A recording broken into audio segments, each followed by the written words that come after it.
Hello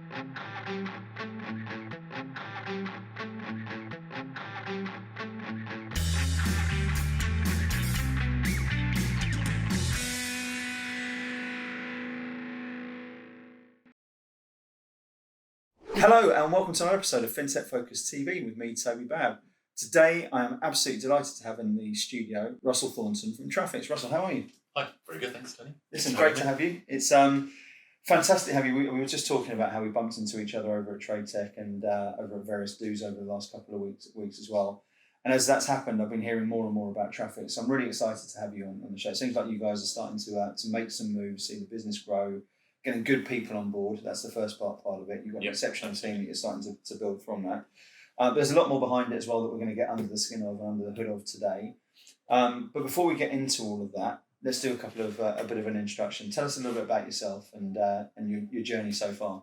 Okay, yeah, journey so far.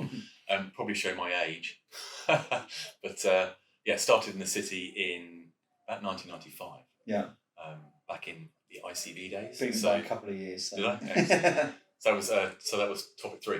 So yeah. topic 3 terminal product manager at the time. I think that was. I actually started off just training. That kind of moved through LSE sets, went through Life Connect 99, 98, with that moving electronic as well, and then pushed through from ICV onto Fidessa. Yeah. Had 19 years at Fidessa, on both the equity sell side, the buy side, so the late and zero guys that you know well, and then 7 years on derivatives, which was actually really good. Really enjoyed that piece. And then I moved post acquisition to Iris. So I had 3 years at Iris on the business development side, and recently, October last year, moved to TRAFiX. It's an impressive CV, isn't it? And there's a lot that you've done. As we said, there's so many crossovers that we've had over the years. And as I was looking through it before we came on, the progressions is exceptional. And I think now moving into a company like TRAFiX, there's an awful lot that you can bring to the bring to the party, bring to the table. So I'm really interested to see where you guys got. I think, as I said before, it's a great team that you have on the ground at the moment, and I think that's a precursor usually to some pretty exciting things happening. So let's go on to that a little bit. TRAFiX is a business there that I've been learning more and more about over the last couple of years. I think you sort of said it yourself that it's a sort of a well-kept secret that's starting to now metamorphosize a little bit into something a little bit more than that. Yes. Tell us a little bit about TRAFiX and what you guys are doing. So TRAFiX was founded by a management team. Actually, the team had been working together for around 25 years. So previous to TRAFiX, Walter Fitzgerald set up Mixit over in the US. Prior to that, he had another firm that was based around options and EMS. Mixit was more OMS trading and more complex options. But TRAFiX was really, I guess, born out of a desire from the market for another OMS. I say another OMS. Obviously, there are a number of them out there. Yeah. But I think TRAFiX has an advantage with it having technology is only 10 years old. Yeah. So the company was founded in 2012. The first clients went live in 2014. And since then, we've built up around 280 clients. Wow. So mostly US. Obviously, that we're here to change that focus. Yeah. What was the reason behind? As you say, it's a US. Originally a US focused business. You've been building the dream team over here. In the UK at the moment. What's the plans for Europe? Well, I guess obviously to grow, we want to emulate what we've done in the US. Yeah. Obviously, the US is a bigger market in some ways. In some ways, it's more complex. In some ways, it's less complex, depending on which way you look at it. But yeah, the idea is to grow that business, to find a niche where we can, and to hopefully get this new platform out there. Yeah. We're doing the same in Canada. As well. So which is a really interesting market at the moment, I think. Yeah, and we're not a company that makes a lot of acquisitions. We're privately owned, privately funded, so there's no PE money there or anything else. It's all driven by Walter Fitzgerald and the team. But we did purchase ITS Online out in Canada, so that gives us the infrastructure that we need for all the exchanges and smart order routing and so on. Yeah. From the UK, we already have 10 clients live. Yeah. So ranging from small firms to a large multi-entity agency trading house. Okay. Essentially, which is operated globally. You mentioned there before just about another OMS, etc. And I think there's probably been a thought process of that. You my view of the OMS world is for a long time it had sort of some big contenders slugging it out and not an awful lot of innovation in the space. A few other people that then got consolidated. But we haven't seen necessarily the same rate of innovation in that OMS world that you probably saw 10, 15 years ago, where it felt like a real breakthrough period for it. And whilst there's a lot of companies in there, what I'm excited about at the moment is it feels like there's a next generation sort of coming through. And as you just talked about there, whilst there's been incumbent players for a while, people who are able to come through with new technology and be a little bit more nimble and add value, particularly when we're looking at a space now where people are looking for productivity gains, operational efficiency, technology that can make them increase speed and everything that we're looking at when you look at why you invest in tech at the moment. That's got to be a pretty exciting position for you guys to be in, right? Yeah, it's nice. It's a very different firm to the ones that I've worked at in the past. And we're not shareholder driven, which actually has a surprisingly big effect on how the company wants to earn its money, slowly, steadily, surely, shareholder return and everything else. That kind of doesn't really matter. So we can invest where we want to invest. We can do what we want to do. From a technology point of view, I wouldn't call it a second mover advantage. It's probably a third or fourth mover advantage. So whether it's late to the table or not. But certainly the management team have learned from their experiences of the last two firms. And myself and John Palmer and Mark have obviously been at a number of vendors already. But the technology piece is key. There were several sort of tenets for the platform that were sort of set in stone at the beginning. It has to be fast. It has to be compliant. And if you look at sort of 30 years ago, 25 years ago, when some of the systems were put together, compliance wasn't really a massive factor. It needs to be very easy to implement. It needs to be easy to service. And it's got to be fully scalable.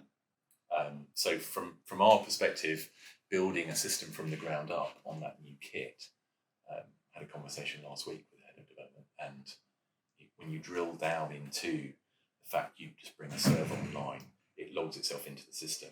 You've instantly got more capacity all in real time without taking anything down.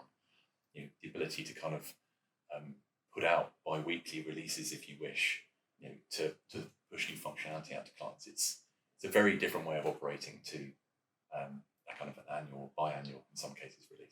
That makes that again that when you talk there about just the pure efficiency gains that they're putting in there, that's got to be the sort of crux of the opportunity. I mean, that you're sat there and you say been in the industry for a little while now. Seeing some things. When you're choosing a business, I think it's almost a similar sort of thing to a vendor selection, right? You're looking to invest your career into something there which you trust, which you buy into, which you can see the benefits of. And it's not just, right, I'm going to take anything at that sort of stage. It's like, right, what's the company which I really feel is, and to go into it in European terms, a relatively early stage, at that sort of phase, it's got to be something there which is compelling for you to say, right, this is the business which I want to join, and I believe in the product, I believe in the team, and I believe in what it can do for my customers. So if you're looking at that as an opportunity base for what TRAFiX can do for customers at this sort of stage, you've highlighted a little bit of it there already. What made it so compelling for you to say, I can't say no to this? I guess it has a very different feel. It has almost a startup feel. It isn't, because it's got backing and it's a profitable business already, based off the kind of US sales. But from a UK point of view, yes, it is exciting. I think when you look at the opportunity, there isn't a massive change in the industry. There's not something driving everyone to take a new OMS. There's no kind of changing regulation that's making everyone want to change to a new OMS. But the vendor landscape has changed. And I think there is a growing frustration with the systems that are out there now that are legacy in most cases, have been, some of them are very good, don't get me wrong, the functionality is there, some of them are very big, very complex, and they serve the client's needs. But if you're looking for that efficiency in terms of operations and on the trading desk, then those systems start to fall down. And then I think if you look at the way the market's changing, again, there isn't a big evolution making people change, but there is cost pressure. There are mergers out there in certain segments of the market now. Cost pressure is there, is ever prevalent, staffing pressures and so on. These guys are all looking to say, well, how can I reduce my costs? How can I maybe increase my efficiency, but without having to increase overhead? Yeah. How do I allow myself to adapt more quickly than I currently can? I don't want to wait a year for something to come out to fit what I want in terms of the business. Yeah. So I think we're a lot more responsive. One of the phrases that Walter uses, we'll do the stuff no one else wants to do. Yeah. If somebody asks us and they've got a compelling reason to do it, and we'll work with someone and partner with them, then we can help them on their way. I think that sort of personalisation nature is important, right? Yeah. I talk about this probably too much to bore everyone on the program about this, but I think the way that we consume everything at the moment is all about ease and reduction of friction. Yeah. And you're looking about having things from your phone to how you personalise it, to how you look at it, to how it works for you. And I think so that the issue that we've seen in certain places is that this is the way it is. And when you talk about legacy and enterprise systems, I think there's probably things there where they've evolved, but how much can it evolve? And I think it makes absolute sense for me to have a interoperable a technology stack that allows people to tailor things to how they want to play at their absolute best. Yeah. Which I'm not 100% sure some of the enterprise systems are capable of flexing to quite the same sort of rate of innovation. Yeah, I think and some of it's a factor of the way that it was built. Yeah. So. Yeah, absolutely. A number of there are different ways that these OMSs have come about. Some of them have been built from the ground up over a long period of time. Mm-hmm. They may have a set infrastructure. I want to create a new product, therefore I get a new server, a new grid. And I have multiple grids on my screen, and none of them really talk to each other. Yeah. But it's all part of the same product. Yeah. That's kind of one way. The other way is that kind of acquisition path. Yeah. The acquisition path. I mean, there are 2 or 3 out there that will have a product to do every specific piece that a UK market maker or agency broker wants to perform. Yeah. But they're all separate products. Yeah. And trying to get some of those firms are trying to use interoperability now. Yeah. To get their own products to talk to each other. Yeah. So that they can create a product that they can then sell to someone. Yeah. Which becomes a bit of a Frankenstein monster, right? It's harder. The support is harder. Interoperability, I think, is great in some ways. Yeah. I think if you're using it on the desktop within a firm to get multiple client applications to talk to each other, that's one thing. If you're kind of building as another layer on top of multiple products, patchwork to then try and get it as a product, as one thing, that's different.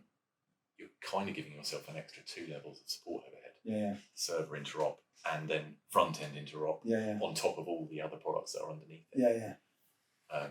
And then you've got, from those acquisitions, as we know, lots of people don't always hang around. Yeah, it's a brain drain, isn't it? Yeah. When you see that sort of thing, you've got people there who've been part of it, and it's suddenly a very different company. And I think I think I was having this conversation with someone yesterday. I think actually it's there's very few examples of where companies have merged where people get it right. Yeah.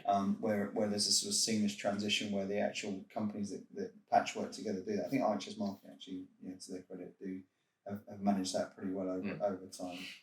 S&P now, from there. But generally, it's not a common thing to have people coming in there and bolting companies together and then losing the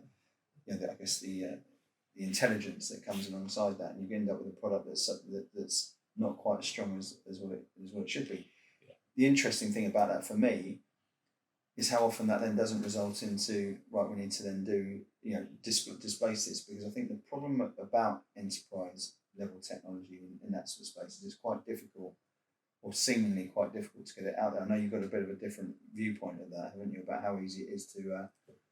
I keep getting told, without mentioning the vendor's name, to reprogram my vendor X brain. Yeah. I guess 25 years of it being programmed that way, but it is different, and I do have to get my head around it. From a development perspective, it's very different. Yeah. The guys are almost sort of developing from the front end back. Yeah. Because the infrastructure's there. Yeah. And they can run up servers very quickly.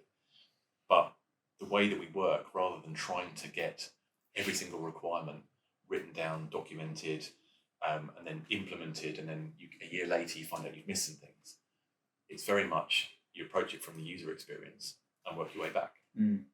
As long as you know what you're trying to achieve in the end, yeah. so you know the structure yeah. and how you want it to work, and then you've got that kind of front end idea and you work with the users, you can iteratively come up with a really nice platform. Yeah. From which is completely different to the places I've worked at previously.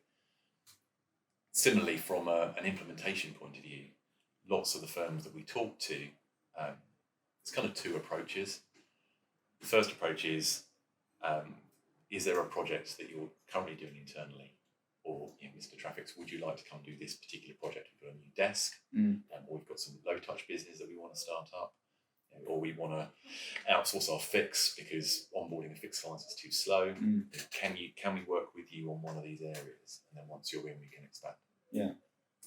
That seems more palatable to a lot of firms who view the replacement of their current OMS as a massive project. Yeah. That's probably going to take 2 to 3 years. Yeah. To unwind the business and understand how it all works before they can even think of moving. And then the fear and risk around that. Massive risk, and it's that risk is quite often on 1 or 2 individuals who have to make the choice. Yeah. We have done 2 big OMS replacements in the US. The first one was pushed because of contractual deadlines. Okay. But that was done in 3 months. Okay. And the second one wasn't pushed because of contractual deadlines. That was done in 4 months. Okay. So they were both very big, attainable then, right? Big order management, and they were both US market makers. Yeah. So that, to me, that's a totally different timescale. Yeah. That I'm used to operating in. So when you hear that objection, which must come up, a fair amount, and you're sat there and people are saying, well, look, it's and look, I guess when you're walking in their shoes, you can completely understand it. No one gets fired for keeping an OMS in position that's one that genuinely works. Yeah, exactly. So, So, but then it's like, right, how do the forward thinking people amongst them will say, right, okay, we can improve this, we can get better. And iterative is a lot easier than sometimes rip and replace and move those things through. So when you're dealing with people, and you mentioned it to an extent there about speed being taken off the thing. What other objections are you coming up with, and how you showing them the light, so to speak? I guess the main objection is that kind of difficulty level. It's that kind of perceived complexity. Oh my God, this is a massive project. I'll probably retire before I ever finish it. It's that kind of level of, and all we can do really is give examples of the firms we've worked at. I don't think we have any customers that aren't referenceable. And they are all willing to talk. We've done some very complex projects. So I know that the team, when I asked, when I started TRAFiX, what have we done in the past? What can I talk about? How can I give an example? One of the tenders that TRAFiX won earlier on in the business was the tender for all the Amex floor brokers. Okay. So to completely replace the Amex floor trading platform and all the brokers that are on it. And they won the tender, and all 13 floor brokers now use TRAFiX. So all of that floor breaking flow goes through the TRAFiX platform. Wow. And that was a hugely complex, challenging project to deliver. And the guys delivered it on time, and I believe all of those brokers are happy to reference us as a firm. And that's such an important part of it, right? When you can get your customers doing the work for it, that means it becomes a bit of a no-brainer, doesn't it? Yeah, and I think it's important. It's not just the service or I guess the implementation at the beginning; it's the service afterwards. So again, the clients that use us for their fix onboarding, we'll onboard their clients if they're on net in a day or 2. It doesn't take you a week or 2 or 3 to find the right person to ask, to then try and get sign off, to try and get your fix connection done, and it then goes into a queue of 700 or 800. Our view is, if we have a queue of fix implementations to do, we should be hiring somebody else. Because it's client money at the end of the day. Yeah, and I think that's the right way of looking at it there, because I think one of the things I look at, and I do these shows at least once a week, every week, is you're talking to people there and you're getting golden threads of things which are the I guess the thrust behind successful businesses and the ones who tend to plod a little bit further. The growth of particularly, and this is unusual for me because there's not too many privately owned businesses that have been grown through their success, which I think is as much testament as it is to. I can't take too much credit for it. I've been there for 6 months or 9 months, whatever it is. But it was terrible beforehand. 6 months ago, it was an all sort. No, but that sort of thing I think is a real evidence of doing it. And when you look at why that is you're looking at good technology that can help people out. You're looking at solving the problems that we've spoken about around friction, around productivity, cost, speed, all those different sort of areas. Then you're also looking at something there, and this is without question. I know it sounds really, really obvious, but I don't think it's common. Whilst it's common sense, I'm not sure how common practice it is. Which is to look at companies who are really embedded in their customers and thinking, right, what can we actually do to solve their problem? You highlighted it there. This is a business there where you're saying, right, let's think about the challenges which they've got. Let's think about how they're managing those challenges. Let's think about how we can improve that process and make it easier for people to do business. And I think if you are becoming a business that makes it easy to do business with you, if you're a business that makes it easy for people to do their job, and if you're a business that can manage all that other stuff around it, and you can think, and this is the big differentiator, is I think there's companies there who tell their customers what they need to do, and there's companies who listen to what their customers need to do and then deliver the solution to it. Yeah. And it sounds like that's something there which you guys have taken to heart. Yeah, I mean, I guess because we've been around a long time, we know a lot of people in the industry, and in fact, a lot of the firms that we're talking to, the same people are either in the same firm or they're in a different firm doing a similar sort of role. Yeah. So we already have a working group formed in the UK. There's around 10 customers. Our product guys have been to see all of them. Yeah. They've helped us spec it out. They've talked us through their workflows. They're all in a similar area, but most of these firms, it's not necessarily the technology that allows them to compete. It's other aspects. So 90% of what they do is the same. Yeah. So in that instance, they don't mind talking about it, and they don't mind joining it together as a group. Yeah. And that way, we've got a direct interface now. Yeah. So a direct interface between our product team and the client.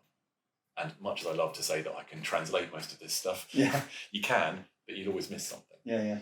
And then if you tie that together with the kind of iterative development process, starting with the kind of customer experience, that then means you can get instant feedback. So, we're producing a decent release every month at the moment, where we can take that to this group and say, here you go, here's the first iteration. Isn't that fascinating? It's a different way of working, but it's... Have you seen that before? No, I say I've always... Some of the firms I've worked at have biannual releases. Yeah. Where you get given a massive set of days that you can use for that year. Yeah. And then every different requirement from all the different departments gets dropped into those number of days. They go away and estimate all. Yeah. And then you fight over who's going to get what. Yeah. And then 12 months later, you have something pop out and someone will go, sorry, but it's a bit ugly. Again, as you say it, it just seems absolute common sense, but I haven't heard too many people talk about that. I mean, I've been in this industry for 25 years, and you don't hear people talking about it in that same sort of way quite as much, is it? No, I think you still have to have that kind of infrastructure. Yeah. That has to be defined. Yeah. The way the platform works, the messaging between the servers, how they're actually structured. Yeah. But if you know that and you're sticking to that and the team is disciplined, then you can kind of start from that user experience level and work your way down. And then you don't end up with, I don't know, I've got a position here. Okay, but that's on that server. But I want to see the position information in this grid. You can't see it next to those pieces of data because it doesn't come from that server, so I can't make them talk together, even though it's part of the same product. Yeah. If you start from the front end and the user says, this is how I work, that's how I make my decision. Yeah. This is the data I have to see to make that decision. Yeah. And by the way, unless you show me this in a certain way, I'm going to miss it. Because it sounds silly, but you can have stuff ticking through. And guys have said, well, that's a great grid, I love it, but I always miss X, Y, and Z. Yeah.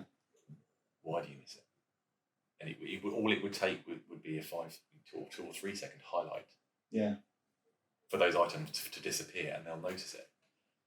It's down to that level, I think. Yeah, it's very interesting. Makes for a much more compelling product. Well, that alongside it is one of the things I know you guys have prided yourselves on, which is the service levels, right? Which is always going to be a differentiator. So, looking at that, and I think looking at the industry as a whole, it's been we've spoken about stuff before we came on air, but I think one of the issues was that people were overselling in enterprise businesses, and and promising more than the tech teams, and you ended up with buggy systems that were annoying for people to work with, and that's ended up causing service anxiety and problems for the businesses there. But they were too pregnant to get out of it by that sort of stage. Yes. And I think if you look at the OMS world in general, service levels are something there where you can really differentiate.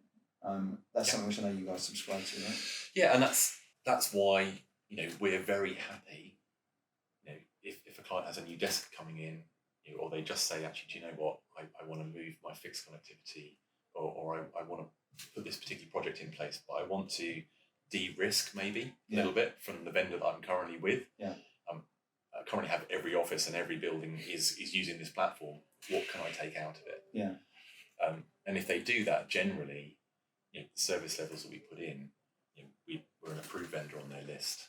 They can see that we work hard for them. They can see that we're responsive. Yeah. And we can see that from a cost perspective, we're competitive. Yeah. We don't have the overheads, of market data and everything else like that we take from third parties. So once we're in that door, then generally the business expands. I mean, you touched on it there about the market data, and I think that data independence side of things that you come from is an important part of it. That data is the buzz of the moment, right? Everywhere I go at the moment, people are talking about data, AI, etc., etc. And there's some transformational stuff. Clive Humby put a video out today. Of Dan Humby Frame, put a video out today talking about the data being isn't a technology thing. It's about how people actually interpret that data and the cleanliness of the data and everything in between it. I think that data independence is an interesting angle that you come from. To expand on that a little bit for us. Yeah, it's interesting from a data perspective. The TRAFiX platform, or TRAFiX as an OMS, is very different to the other systems that I've worked on in the past, in that we are data agnostic. Yeah.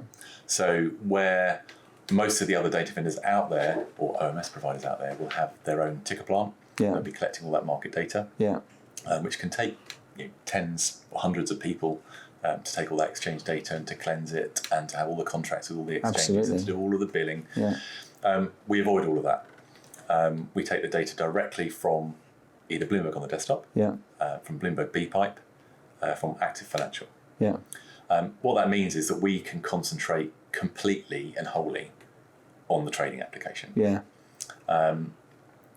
Originally, when the platform was first put in place, they asked Active Financial, we want the data delivered direct to desktop.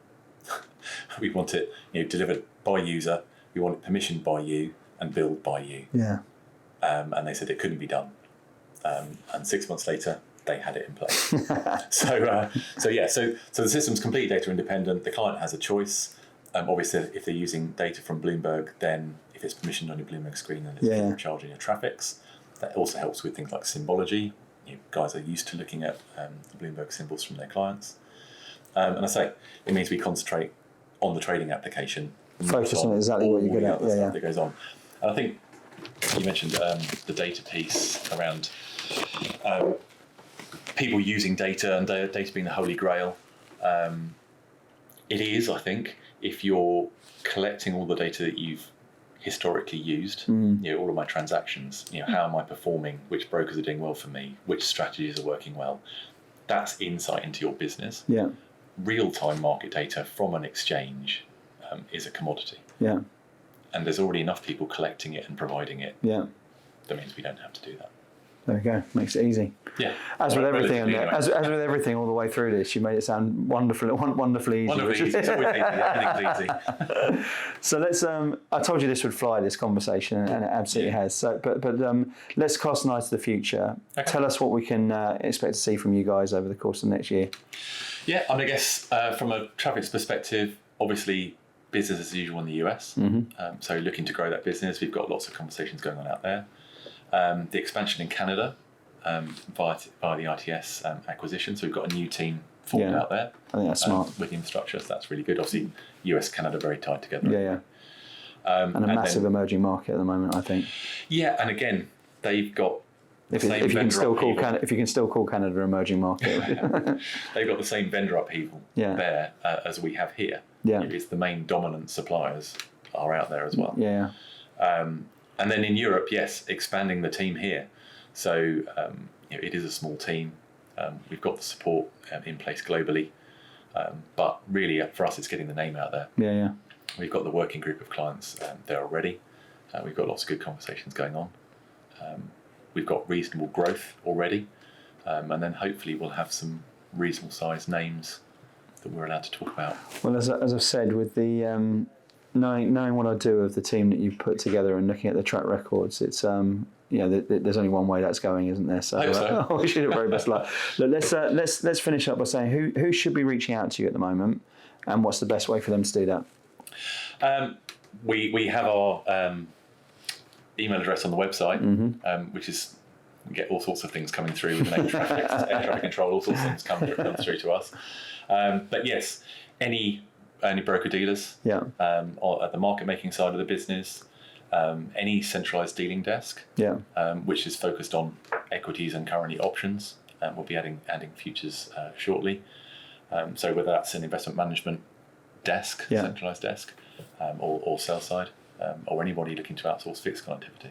The world is yours. The world is our oyster in that small space. In that world, the world and the world. Yeah, concentrated.